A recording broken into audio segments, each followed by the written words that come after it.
بلاغہ کی تمہید میں کیا تھا. بلاغہ آپ لوگوں میں سے کتنے لوگوں نے پڑھا ہے میرے پاس؟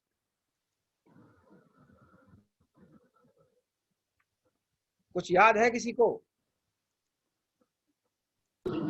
جی شیخ، جی شیخ. اس کتاب کا ذکر میں نے بلاغہ پڑھاتے ہوئے کیا تھا. جی کس شیخ، کو یاد ہے؟ جی مجھے یاد ہے.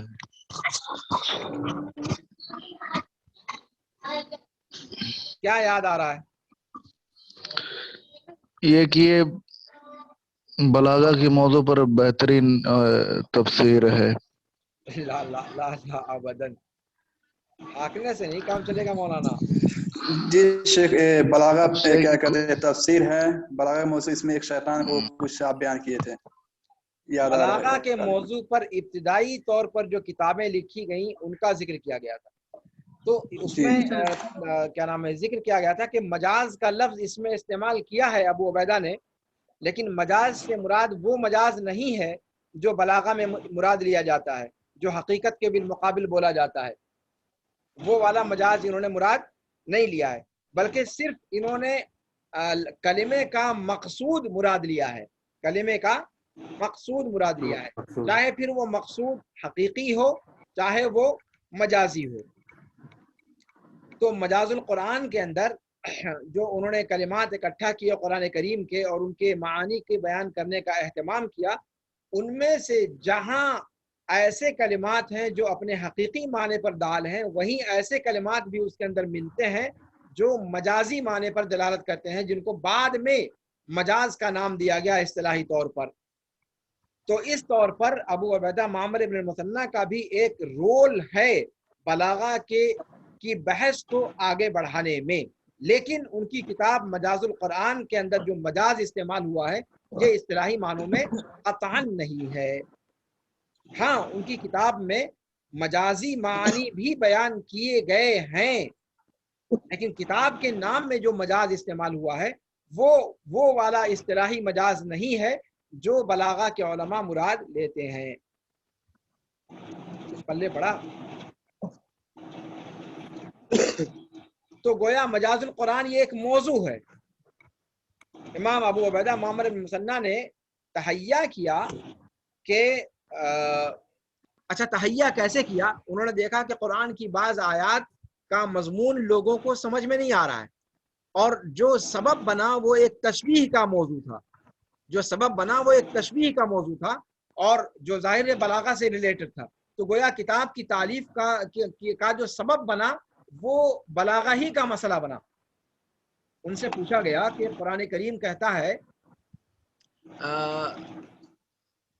طلعها كأنه رؤوس الشیاطین، جہنم کے اندر جو پودے ہوں گے ان پودوں کی تشبیہ، ان کے اندر جو خوشے ہوں گے اس کی تشبیہ دیتے ہوئے قرآن نے کہا کہ طلعها كأنه رؤوس الشیاطین، ایسے ان کے خوشے ہوں گے بکھرے ہوئے جیسے شیطانوں کے سر. تو ان سے پوچھا گیا بھیا شیطانوں کے سر یہ مشبہ بھی یہ سمجھ میں نہیں آیا کہ اس کا کیا مطلب ہوا. یا اسی طریقے سے غول کا معنی ہے یا اسی طریقے سے اور بھی کچھ الفاظ. تو ان کے سامنے اس قسم کے سوالات آئے تو ان سوالات کے جواب میں انہوں نے اس کتاب کو لکھا اور اس کتاب کے اندر قرآن کے اندر وارد کلمات کی تشریح کی. اب وہ کلمات لغوی اعتبار سے دشوار رہے ہوں یا بلاغی اعتبار سے ان کے اندر دشواری رہی ہو تو ان کے معانی کو انہوں نے کھول کھول کر بیان کیا. یہ سبب تعلیف تھا ان کی کتاب کے لکھنے کا. تو مجاز القرآن کا مطلب ایک طریقے سے موضوعی تعلیف ہوئی اس طور پر کہ قرآن کریم کے وہ کلمات جن کے معانی عام فہم نہیں ہے یا عام لوگوں پر واضح نہیں ہے، اس طرح کے کلمات کو اکٹھا کر کے ان کی شرح بیان کرنا، ان کی تفسیر کرنا. تو گویا تفسیر موضوعی کے قبیل سے یہ بھی تفسیر کہی جا سکتی ہے.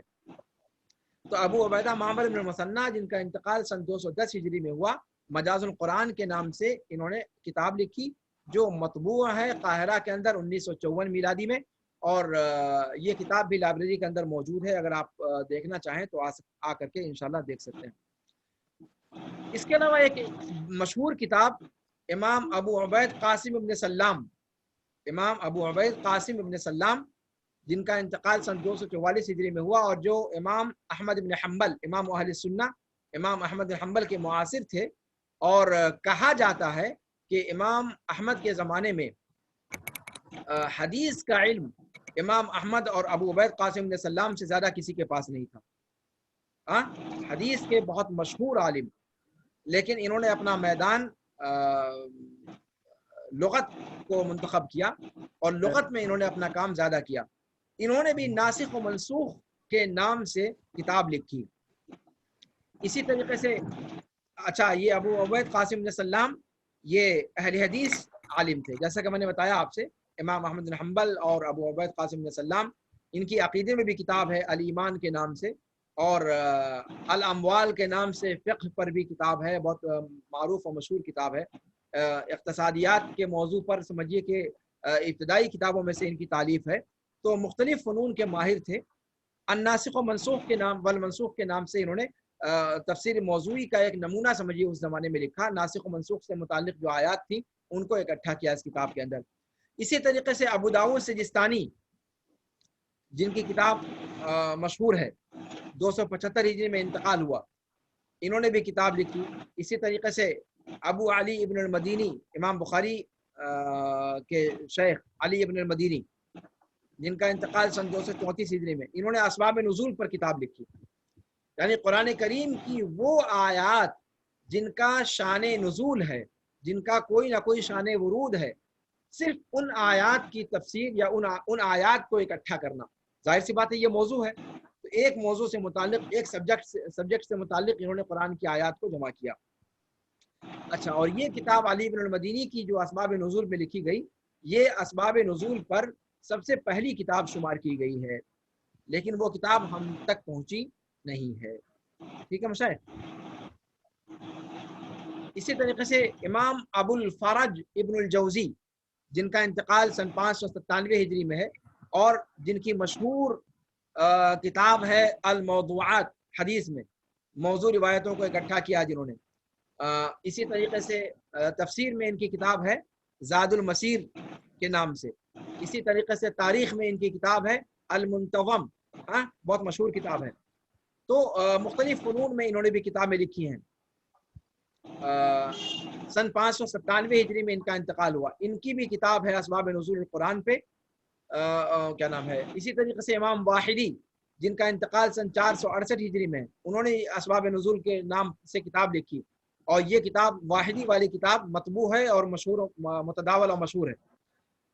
امام راغب اصفہانی نے سن 502 ہجری میں جن کا انتقال ہوا، انہوں نے کتاب لکھی المفردات فی غریب القرآن۔ کیا نام رکھا؟ المفردات فی غریب القرآن، یعنی قرآن کے اندر وہ کلمات جو عام لوگوں کی سمجھ میں نہ آ سکنے والے ہوں، ان کلمات کو اکٹھا کر کے ان کی تفسیر، ان کی شرح بیان کرنا، تفسیر بیان کرنا۔ ایک طریقے سے آپ کہہ سکتے ہیں کہ یہ قرآن کریم کی پہلی ڈکشنری ہے۔ ٹھیک ہے مشاہد؟ المفردات فی غریب القرآن پہلی نہیں کہا جا سکتا، اس سے پہلے بھی اس پر کام ہوا ہے، لیکن یہ کہ بہرحال یہ تفسیر موضوعی کی قبیل سے مانی جائے گی، اس لیے کہ اس کے اندر صرف قرآن کریم کے مشکل الفاظ کے معانی کو بیان کرنے کا اہتمام کیا گیا۔ ایک خاص سبجیکٹ لے کر کے اس کتاب کو قرآن سے متعلق ترتیب دیا گیا۔ یہ کتاب بھی لائبریری کے اندر موجود ہے، اگر آپ لوگوں کو توفیق ہو تو آ کر دیکھ لیجیے گا۔ اسی طریقے سے جیسا کہ ذکر کیا آپ سے کہ فقیہوں نے آیات احکام پر خاص طور سے کتابیں لکھی۔ آیات احکام، جیسے امام جساس جو مشہور فقیہ حنفی ہے، 370 ہجری میں ان کا انتقال ہوا، انہوں نے احکام القرآن کے نام سے کتاب لکھی۔ اسی طریقے سے امام ابن العربی المالکی، جن کا انتقال 543 ہجری میں ہوا، انہوں نے جو ہے وہ مالکی فقہ میں کتاب لکھی۔ حنفی فقہ میں جساس نے، مالکی فقہ میں امام ابن العربی مالکی نے، شافعی فقہ میں القیاء الحراسی، جن کا انتقال 504 ہجری میں ہوا، انہوں نے کتاب لکھی۔ احکام القرآن کے نام سے بھی ڈھیر ساری کتابیں لکھی گئی ہیں۔ تو اس میں آپ نے دیکھا کہ یہ تفسیر موضوعی کے قبیل سے اس کو شمار کیا جا سکتا ہے۔ قرآن کریم کی آیات کے بعض پہلوؤں سے متعلق الگ الگ مستقل تالیف لکھی گئی۔ اس میں پورے قرآن کی تفسیر لکھنے کا اہتمام نہیں کیا گیا، بلکہ جیسے بعض لوگوں نے صرف احکام کی آیتوں کو لے لیا، وہ آیتیں جن سے کوئی حکم مستنبط ہوتا ہو، چاہے اباحت کا، چاہے وجوب کا، چاہے ندب کا، چاہے کراہت کا، چاہے حرمت کا، ہاں، تو احکام سے متعلق آیات کو فقیہوں نے جمع کیا۔ مالکی فقی مالکی فقہ کے اعتبار سے، شافعی فقی شافعی فقہ کے اعتبار سے، حنفی فقی حنفی فقہ کے اعتبار سے۔ اسی طریقے سے اسباب نزول کے اعتبار سے بعض لوگوں نے تفسیر لکھی، جیسے ابن الجوزی وغیرہ کا، واحدی وغیرہ کا ذکر ہوا، علی ابن المدینی کا سے شروعات جس کی ہے۔ بعض لوگوں نے کسی کیا نام ہے ناسخ و منسوخ کے نام سے لکھا۔ تو یہ ساری تفسیریں، یہ بھی تفسیر کی ایک قسم ہے جو جن کا آغاز شروع ہی میں ہو چکا تھا۔ ٹھیک ہے مشاہد؟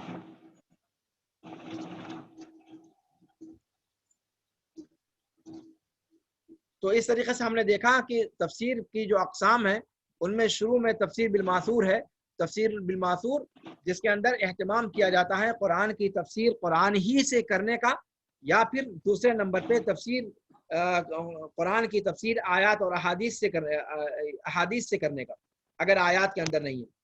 ٹھیک ہے مشاہد؟ جیسے مثال کے طور پر آپ کے سامنے مثال بھی دی ہوئی ہے کہ اللہ رب العالمین نے فرمایا یا ایھا الذین آمنوا اوفوا بالعقود احلت لکم بہیمۃ الانعام الا ما یتلی علیکم، الا ما یتلی علیکم، الا ما یتلی علیکم، یہ اپنے آپ اس بات کو بتلا رہی ہے یہ آیت کہ قرآن کو قرآن کی روشنی ہی میں سمجھنا سب سے افضل اور بہتر ہے۔ تو کہتے ہیں کہ الا ما یتلی علیکم یہ آیت نمبر 1 ہے، اس کے 3 نمبر آیت کے اندر تفصیل موجود ہے۔ یہ 1 نمبر کی آیت میں الا ما یتلی علیکم کہا گیا جو مبہم ہے کہ کون سی چیزیں ہیں جو حلال کی گئیں اور کون سی چیزیں ہیں جو حرام کی گئیں۔ فرمایا کہ بہیمۃ الانعام حلال کر دیے گئے سوائے ان کے جن کا ذکر کیا گیا۔ تو وہ ذکر کہاں کیا گیا؟ کہتے ہیں آیت نمبر 3 کے اندر اس کا ذکر کیا گیا۔ وہاں اللہ رب العالمین نے فرمایا حرمت علیکم المیتۃ والدم ولحم الخنزیر وما احل لغیر اللہ بہ والمنخنقۃ والموقوذۃ والمتردیۃ والنطیحۃ وما اکل السبع الا ما ذکیتم وما ذبح علی النصب وان تستقسموا بالازلام ذلکم فسق۔ اس آیت کریمہ کے اندر 3 نمبر کی آیت میں الا ما یتلی علیکم کی تفسیر کر دی گئی، یعنی وہ بہیمۃ الانعام حلال نہیں ہے جن کا ذکر اللہ رب العالمین نے اس آیت کریمہ کے اندر کیا ہے۔ ٹھیک ہے؟ تو اس طریقے سے قرآن کی تفسیر قرآن سے کرنا یہ پہلا یہ تفسیر بالماثور کا پہلا وہ ہے مظہر ہے۔ اور اس کے بعد اللہ کے رسول صلی اللہ علیہ وسلم سے مروی روایات کی روشنی میں کرنا، جیسے قرآن کریم کی آیت غیر المغضوب علیہم ولا الضالین کی تفسیر اللہ کے رسول صلی اللہ علیہ وسلم نے عدی ابن ابی حاتم کی روایت میں فرمائی ہے، عدی ابن حاتم کی روایت میں کہ اس سے مراد کیا ہے۔ ٹھیک ہے؟ مغضوب علیہم سے مراد یہود ہیں اور ضالین سے مراد نصارہ ہیں۔ اسی طریقے سے جو آیت آپ کے سامنے اس سے پہلے بھی میں نے شروع میں پیش کی تھی کہ جب آیت کریمہ الذین آمنوا ولم یلبسوا ایمانہم بظلم آیت نازل ہوئی اولئک لہم الامن وہم مہتدون، تو صحابہ کرام پر یہ چیز بہت شاق گزری۔ انہوں نے کہا کہ اللہ کے رسول صلی اللہ علیہ وسلم ہم میں سے کون ہے جو ظلم نہیں کرتا؟ تو اللہ کے رسول صلی اللہ علیہ وسلم نے کہا کہ نہیں یہ عام ظلم مراد نہیں ہے، بلکہ اس سے مراد وہ والا ظلم ہے جس کا ذکر اللہ رب العالمین نے سورہ لقمان میں لقمان علیہ السلام کی نصیحت میں کیا ہے، جو اپنے بیٹے سے کرتے ہوئے انہوں نے کہا تھا۔ کیا کہا تھا؟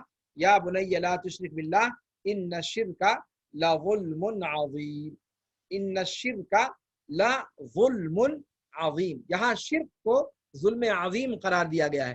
گویا الذین آمنوا ولم یلبسوا ایمانہم بظلم کے اندر جو ظلم مراد ہے، اس ظلم سے مراد یہی لظلم عظیم ہے، یعنی شرک ہے۔ ٹھیک ہے مشاہد؟ تو قرآن کی تفسیر قرآن سے یا قرآن کی تفسیر اللہ کے رسول صلی اللہ علیہ وسلم کی حدیث سے یا پھر اقوال سلف سے۔ تفسیر بالرائے کیا چیز ہے؟ دوسری قسم ہے تفسیر بالرائے، جس کے اندر مفسر عقلی طور پر استنتاج کرتا ہے احکام کا، ٹھیک ہے، اور مختلف معنی کے احتمال کی صورت میں عقلی طور پر کسی ایک وجہ کو راجح قرار دیتا ہے۔ تفسیر بالرائے کے بارے میں بتایا جا چکا ہے کہ اگر یہ عربی زبان و ادب کے قواعد سے منطبق ہے اور قرآن کریم کے جو علوم ہیں جیسے ناسخ و منسوخ ہے، اسباب نزول ہے، اور اسی طریقے سے اللہ کے رسول صلی اللہ علیہ وسلم سے وارد روایات کا علم ہے بندے کے پاس، ان میں سے صحیح اور ضعیف کیا ہے، اصول فقہ کیا ہے، استنباط کا طریقہ کیا ہے، اور صحیح ملکہ اجتہاد اس کو حاصل ہے یا نہیں حاصل ہے، ان تمام چیزوں کی صلاحیت اگر بندے کے اندر ہے تب جا کر کے وہ تفسیر بالرائے کر سکتا ہے، اور تب اس کے لیے وہ چیز جائز ہوگی، ورنہ وہ چیز جائز نہیں ہوگی۔ ٹھیک ہے مشاہد، اور یہ چیز امام طبری وغیرہ کے ہاں بدرجہ اتم موجود ہے، جیسا کہ اس سے پہلے میں نے تفصیل کے ساتھ آپ لوگوں کو بتلایا ہے۔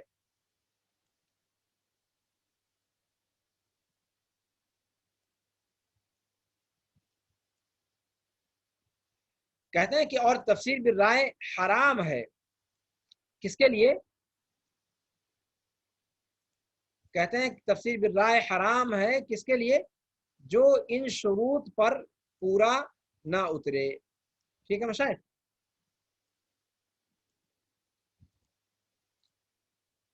تفسیر بالرائے حرام ہے کس کے اوپر؟ جس کے اندر یہ شرطیں نہ پائی جائیں، اور اکثر و بیشتر جو تفسیریں لکھی گئی ہیں ان میں سے 80% سے اوپر لوگوں کے پاس شروط متوفر نہیں تھے، نہ تو وہ احادیث کے علم سے واقف تھے، نہ اسباب نزول کا صحیح طریقے سے علم تھا۔ اس کی وجہ سے انہوں نے آیات کی منمانی تفسیریں کی جو تفسیر بالرائے المذموم کے قبیل سے شمار کی جائیں گی، جو حرام ہے، جو جائز ہی نہیں ہے۔ اللہ کے رسول صلی اللہ علیہ وسلم نے منع فرمایا ہے اس طرح کی تفسیر کرنے سے۔ آپ نے فرمایا کہ جس نے قرآن کریم کے اندر بغیر علم کے کوئی بات کہی